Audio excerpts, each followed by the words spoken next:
Deer রান্নাঘরে আজকে নিয়ে আসলাম একটা ডেজার্ট আইটেম।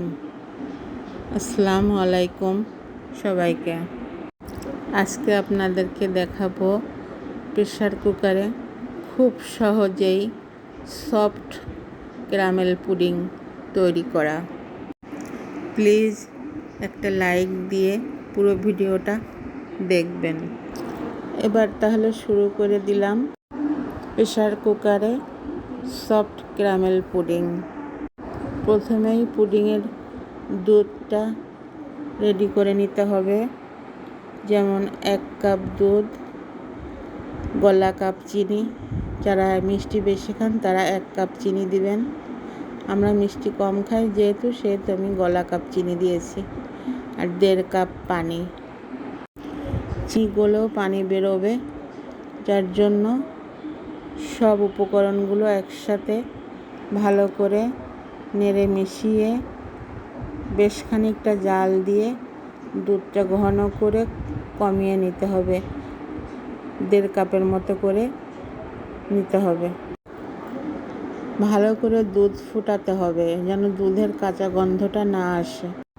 দুধ এমনভাবে জ্বালাতে হবে যেন খুব বেশি ঘনও না হয়, আবার যেন পাতলাও না থাকে। দুধ ঠান্ডা হওয়ার পরে যেন যে কাপ দিয়ে আপনি সব মেপে দিয়েছেন ওই কাপের 1.5 কাপ পরিমাণ দুধ থাকে। দেখুন, আমি অনেকক্ষণ ধরে দুধ জাল দিয়ে ঘন করে নিয়েছি। খুব বেশি ঘন না, খুব বেশি পাতলাও না, ঠিক এই অবস্থায় থাকবে। সেইভাবে আমি দুধ ভালোভাবে ফুটিয়ে নিয়েছি। আরেকটু দুধটা কমে গেলে, মানে ঘন হলে, তখন জালটা বন্ধ করে ঠান্ডা করতে দিব। আমার আজকের এই ভিডিওটা যারা নতুন দেখছেন প্লিজ লাইক, কমেন্টস এবং সাবস্ক্রাইব করে দিয়ে পাশের বেল ঘন্টিটা বাজিয়ে দিবেন, যাতে আমার নতুন কোনো ভিডিও আপনাদের কাছে পৌঁছে যায়। আমি পুডিংয়ের দুধটা আরেকটু ফুটিয়ে ঘন করে নিচ্ছি। আমার কাছে মনে হচ্ছে একটু হালকা পাতলা আছে, যার জন্য আরেকটু ঘন করে নিতে হবে। তারপরে ঠান্ডা করতে দিতে হবে। গরম দুধের ভিতরে বাকি ইনগ্রিডিয়েন্টসগুলো কখনোই মিশাবেন না। ঠান্ডা দুধের ভিতরেই সব একসাথে দিয়ে মিশিয়ে তারপরে পুডিংয়ের বাটিতে দিতে হবে।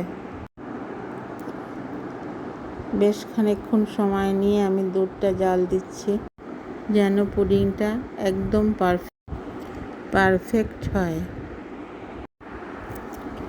দুধ জাল দেওয়া হয়ে গিয়েছে, এখন আমি ঠান্ডা করতে দিয়েছি।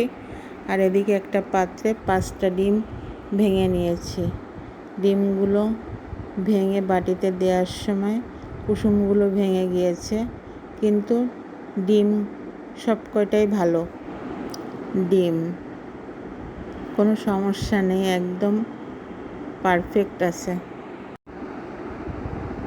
এবার ডিমগুলি আমি ফেটিয়ে নিলাম আর তার ভিতরে 3-4 ফোঁটা ভ্যানিলা এসেন্স দিয়ে আরেকটু ফেটিয়ে নিলাম।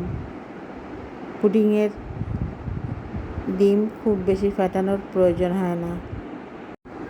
এবার দেখুন, পুডিংয়ের ক্যারামেল তৈরি করে নিচ্ছি।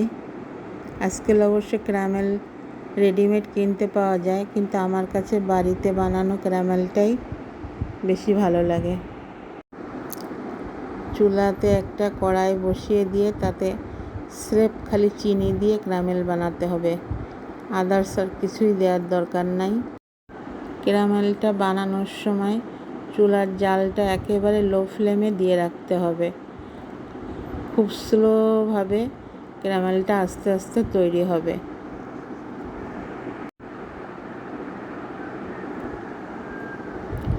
ক্যারামেল নির্ভর করতেছে যার যার রুচির উপরে।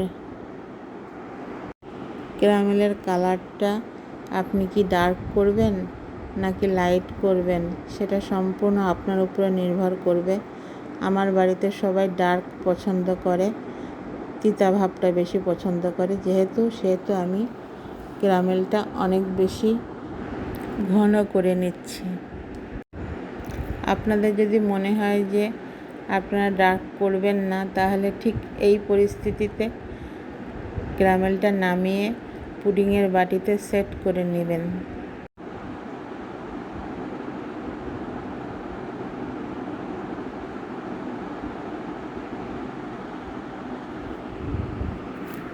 দেখুন, আমি এইভাবেই ক্যারামেলটা এখন নামিয়ে ফেলব।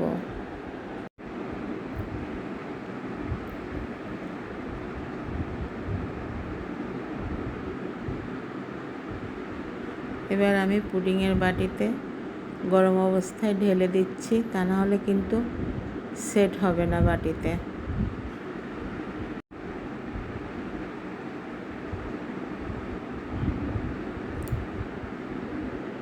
খুব সুন্দরভাবে আমার ক্যারামেলটা পুডিং বাটিতে সেট হয়ে গিয়েছে। এইবার আমি পুডিংয়ের জন্য যে ডিম ফেটিয়ে রেখেছিলাম তার ভিতরে হালকা একটু ফুড কালার দিব। যেহেতু এটা ফার্মের ডিম, সাদা সাদা, সেজন্য একটু কালারের জন্য ফুড কালার দিব। আর কাজু বাদাম বাটাটা দিয়ে আর একটু ফেটিয়ে নেব।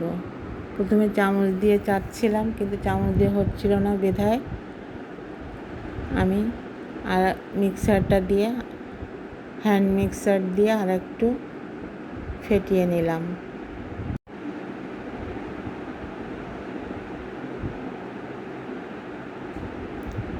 এইবার আমি সেই ঠান্ডা দুধের ভিতরে ফেটানো ডিম দিয়ে দেব।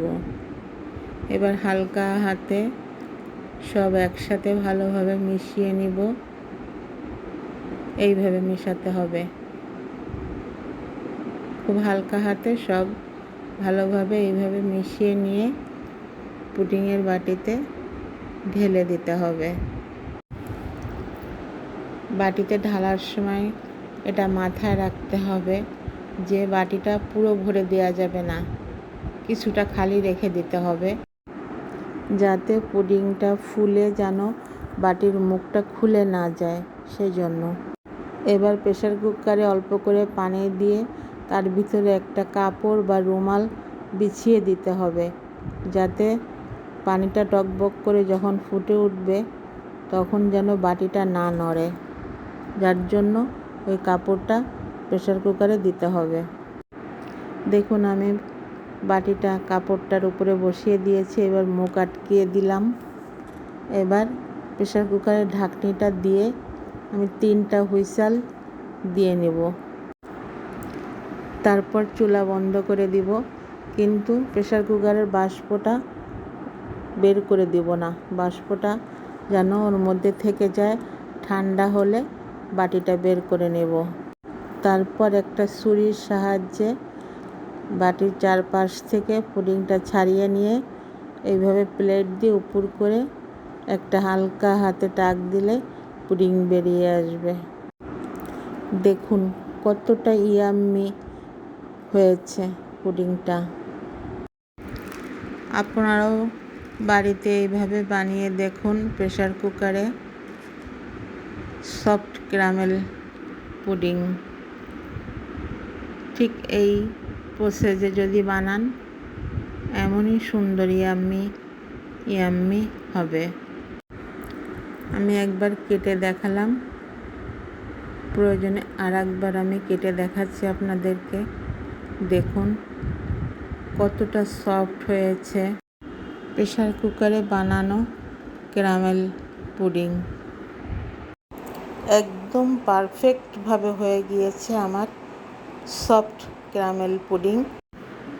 আমি আবার কেটে দেখাচ্ছি, আপনারা দেখুন, দেখলেই বুঝতে পারবেন কেমন হয়েছে পুডিং। প্লিজ একবার অন্তত এভাবে বানিয়ে খেয়ে দেখুন কতটা টেস্টি হয়েছে।